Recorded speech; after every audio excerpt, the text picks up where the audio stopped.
I'm Jeanette Keynes from Jewelry Arts Inc. In this video, I'm going to show you how to solder a component on top of a gorgeous gold molten ring. Sometimes when you're soldering, you're not going to have a perfectly flat surface, so I'll show you basically how we do it. So Alexis, are you ready? Ready. So I just wanted you to show off. Look at this gorgeous ring that Susie's working on. Look how beautiful that is. With the shank and the top all molten. Gold is the best. So basically, this is a pretty straightforward thing. We're just going to solder them together. I'm going to cut some 20 soft and ball it up. And then I'm going to place a couple little balls where I have my best contact, like right in here. Susie did a nice job of filing this, so we've got a lot of good contact. But this is just going to be sort of your garden variety soldering because both are big. The shank is big, the top is big, so it's not like we have to do like with a jump ring where you're focusing all your heat on one piece. We're pretty much going to be just blasting away at both of them, getting it good and hot. I'm going to have my tweezers in hand to poke the solder if necessary, but standard issue soldering.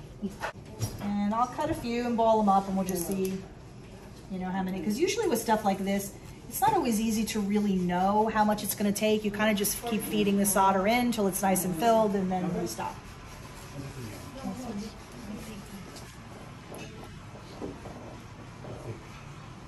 Yes, unless you're prepared to be filmed at your most unflattering angles possible, you have to step back. When I first started doing the videos, I was just like, oh God, well, I just have to let this go because... Or just never watch yourself. Yes, I have to edit the videos, so sadly I have to sit there and watch it, but yeah, just have to go. Doesn't matter.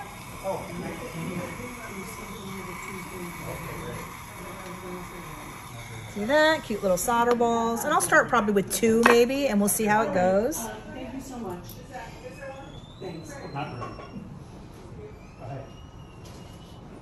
And I'm just going to put some on the front and some in the back. I just want to make sure that that whole seam is nice and fluxy so that the solder wants to go there. Okay, I'll dry it off a little bit and then I'll put my solder there.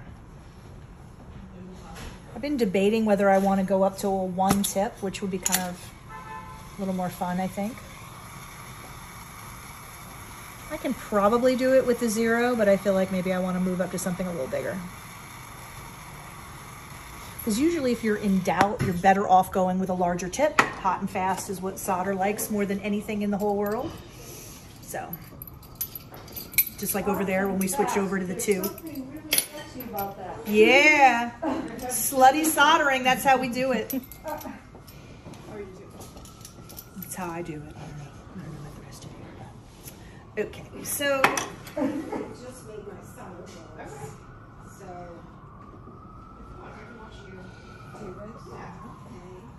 I think I just dropped my piece of solder, so that's cool. That's what happens when you're more generous with the paste flux. Ah, the dulcet tones of New York City.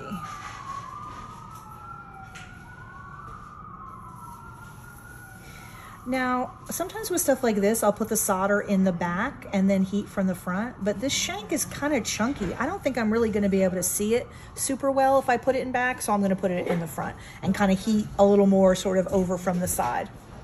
Okay, so I've got one little piece right there, one little piece right there, which, of course, when that flux kind of recedes a little bit, we'll be in a better spot.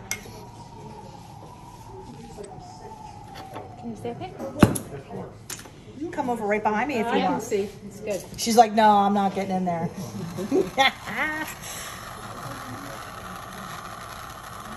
So you see how I'm going to kind of do it from the side?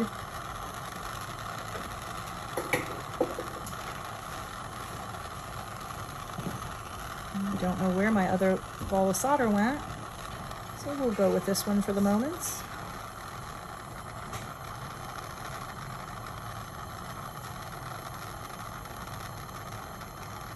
Look at that.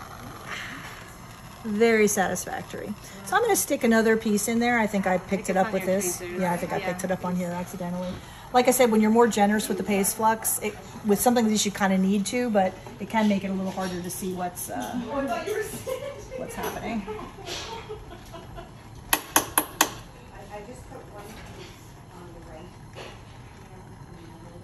But if you look, like you can see that filled in pretty well. Like I'm gonna put another piece in there so that it even has a little, you know, more of a contact. But I mean, that one piece did a nice job.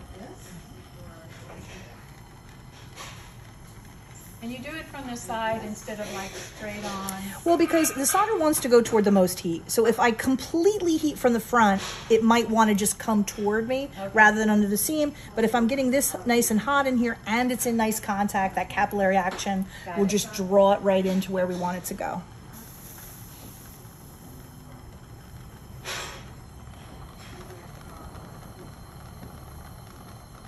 So much flux. There we go. Okay, turn that up.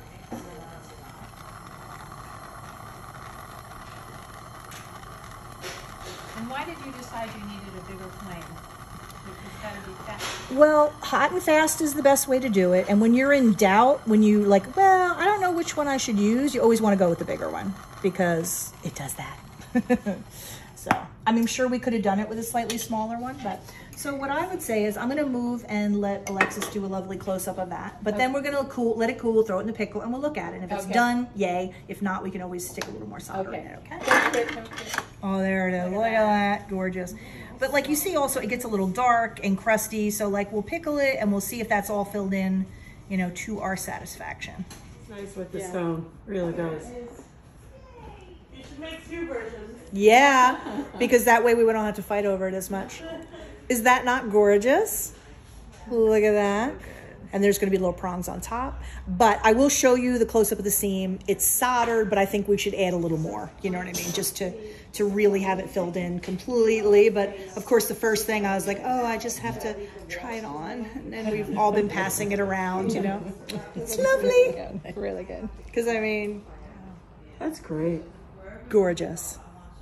You know, it's not always so easy to do an organic form, but that still fits. And you know what I mean? This is, mwah. Oh, great. You should be very proud. All right, so. I just want you to know your videos are very entertaining besides. We try. I got that. I'm recording. Oh, you are? You're on tape. I'll slip you your money later. Thanks for the plug. I appreciate it. But you know, one thing that I did want to point out about this is really common when you solder something, that a lot of times you solder it and then you stop and check and you add more. And that's no big deal. But a lot of students say like, oh no, I messed it up. It's like, sometimes you really don't know how much solder it's going to take. And it's better to just do it and check. And you know, there's nothing wrong with that. So before you put any flux on, can I do a... Oh yes, do a same. close up. So I mean, the connection is very good. It's not like it's going to go anywhere, but I feel like we could put a little more in there. Great.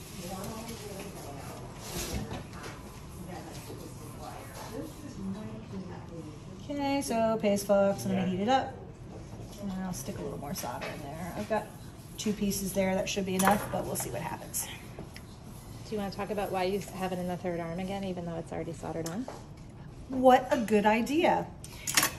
Once you have something soldered like this, you know, you still need the third arm supporting it, because if that gets really hot enough and that moment that flux, you know, really goes and the solder starts to go, it can just fall over.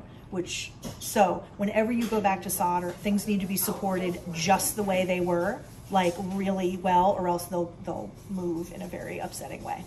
So that's why when I put it in there, I also I gently touch this and make sure like it can't move around, that it's really supported. Because it would be nice if we could dispense with the third arm, but You could always use that clay that we use. That's right.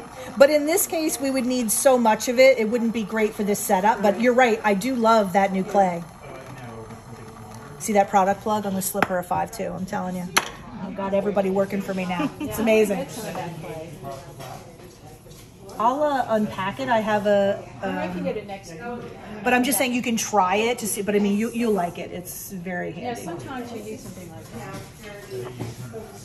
I mean, third arms, they work, but they're a pain in the butt. There's no doubt about it. I mean, for something like this is still, I would still use a third arm, but there's lots of little things where it's really nice to have some clay or something just holding it. Okay, there we go. So, nice big fat tip.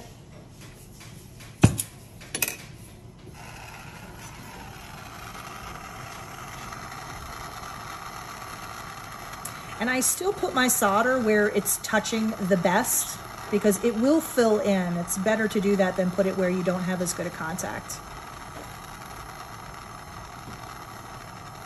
This capillary action is basically what it's all about. Look at that.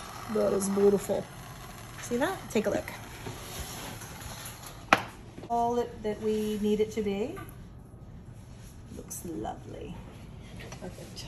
Stick my, yeah, that looks all really beautifully filled in. So that looks good as far as I'm concerned. Okay. So throw it in the pickle. Of course, we'll look at it, make sure. Yeah. But life is good. I mean, this ring is going to be hot. Yeah. Okay, so here we are, extreme close-up. You see what I'm saying? Yeah, looks good, even close up. Isn't that beautiful? All nice and filled in and gorgeous. So now we're going to go on and start getting ready to fool around with our prongs.